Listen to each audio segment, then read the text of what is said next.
Central ఏ party వచ్చే అవకాశం ఉంది? సెంట్రల్లో మోస్ట్లీ అందరు తెలిసిన వాటి బీజేపీ నుంచి బీజేపీ ఉంటుందని అందరి టాక్. అందరి బీజేపీ సూచనలు. ఎందుకన్నా? బీజేపీ ఎందుకంటే ప్రస్తుతం ప్రజలందరూ హోప్లో ఉన్నారు. జై శ్రీరామ్ హోప్లో ఉన్నారు. ఆ హిందూ సమాజాన్ని కాపాడుకోవడానికి వాళ్ళు బీజేపీని ఎన్నుకోవాలని కోరుకుంటున్నారు. సార్ మే 13వ తారీఖున పార్లమెంట్ ఎలక్షన్ జరగబోతున్నాయి. సో మన సికింద్రాబాద్ నుంచి ఎంపీగా ఎవరు గెలిచే అవకాశం ఉందంటారు? సికింద్రాబాద్ ఎంపీగా మన జే కిషన్ రెడ్డి గారు గెలిచే అవకాశాలు చాలా ఉన్నాయి. ఎందుకు?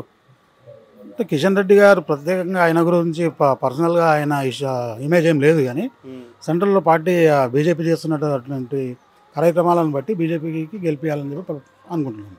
సో తెలంగాణలో ఎంపీ సీట్లు ఏ పార్టీకి వచ్చే అవకాశం ఉంది ఎక్కువ? డబుల్ ఫిగర్ క్రాస్ అవుతుందండి. బీజేపీ డబుల్ ఫిగర్ ఖచ్చితంగా క్రాస్ అవుతుంది.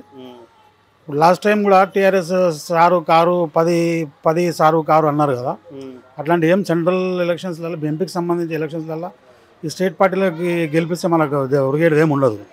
దానివల్ల ఏంటంటే సెంట్రల్ బీజేపీ ఉన్నది, మోడీ గారు పని బాగా చేస్తున్నారు కాబట్టి ఇప్పుడు మోడీ గారు ఉన్నందువల్లనే కదా ఇప్పుడు స్కామర్స్ అంతా జైల్లో ఉన్నారు.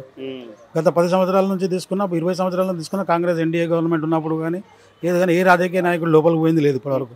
సీఎం హోదాలో ఉన్నటువంటి షెబు సోరెన్ కానివ్వండి, వాళ్ళ కొడుకు కానివ్వండి, ఢిల్లీ కేజ్రీవాల్ కానివ్వండి, జైల్లో ఉన్నారంటే ఆ మోడీ చేయడం వల్లనే కొంచెం సంస్కరణలు. ఆయన స్టార్టింగ్ 10 సంవత్సరాలు ఏదైతే కష్టపడుతుందో ఫలితాలు ఇప్పుడు రాబోతున్నాయి. నేను వ్యక్తిగతంగా ఈ పార్టీకి సంబంధించిన వాడిని కాదు. అది ఎడ్యుకేటెడ్ పర్సన్. నేను రోజు సొసైటీని చూస్తున్నా కాబట్టి అక్కడ నార్త్లో ఏం జరుగుతుంది, సౌత్లో ఏం జరుగుతుంది మనం కొంచెం బెరీజ్ వేసుకోవాలి. ఆయన 10 సంవత్సరాల నుంచి కష్టపడుతున్నట్టు రిజల్ట్స్ ఇప్పుడో ఏం లేదో మనకు తెలియదు. లాస్ట్ ట్రెజరీ అయితే నడుస్తుంది, ట్రెజరీ మొత్తం లాస్ట్ నడుస్తుంది. వాళ్ళకి ఇంకా కొంచెం అవకాశాలు ఇవ్వాలి. 6 గ్యారెంటీల గురించి మీరేమంటారు? 6 గ్యారెంటీలు అంటే మనకు మసిపూసి మారేడుకాయ అంటారు కదా, అట్లా ఉంది పరిస్థితి. 6 గ్యారెంటీలే లేవు, దాంట్లో 28 గ్యారెంటీలు ఉన్నాయి. ఒక్కొక్క పథకంకి ఒక్కొక్కటి ఉన్నాయి. దాంట్లో సింపుల్గా 6 అనేస్తున్నారు, కానీ చాలా ఉన్నాయి. చూడాలి, వాళ్ళకి కొంచెం టైం ఇవ్వాలి. ఎందుకంటే వాళ్ళు 10 సంవత్సరాల తర్వాత వాళ్ళు రూలింగ్లోకి వచ్చిండ్రు. అది కాంగ్రెస్ పార్టీ, అది ముందే ఎవరిని ఒక్కరిని మించిన ఒకడు ఉంటాడు. వాళ్ళందరినీ సెట్ చేసుకొని 4 నెలలు గడిపారంటే అదే మా అద్భుతం. అది వాళ్ళకి కొంచెం టైం ఇచ్చి చూడాలి వాళ్ళకి. దాని తర్వాత కానీ మళ్ళీ మేము చెప్పని కాదు. బీజేపీ గెలుస్తారు.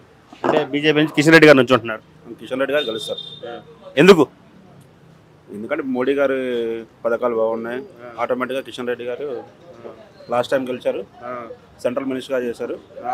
పైన ఎట్లా బీజేపీ వస్తుంది కాబట్టి లోకల్లో కూడా బీజేపీ కంపల్సరీ వస్తుంది. సో తెలంగాణ మొత్తం మీద ఎంపీ సీట్లు ఏ పార్టీకి ఎక్కువ వచ్చే అవకాశం ఉంది? వస్తుంది. బీజేపీకి ఒక 6-7 సీట్లు రావచ్చు, కాంగ్రెస్కి ఒక 3-4 సీట్లు రావచ్చు, టీఆర్ఎస్ అయితే 1-2 సీట్లు రావచ్చు, MIM confirm 1 seat. Kishan Reddy గారి గురించి చెప్పాలంటే 4 మాటలు ఏం చెప్తారు? మంచి వ్యక్తి, కరప్షన్ లేదు, సర్వీస్ ఓరియంటెడ్. మేబీ రావచ్చు 1,00,000 మెజార్టీ దాకా రావచ్చు. 50,000 నుండి 1 lakh మెజార్టీ రావచ్చు. ఎందుకంటే మోడీ గారి వేవ్ని బట్టి 50,000 to 1 lakh మెజార్టీ కన్ఫామ్గా వస్తుంది. Thank you.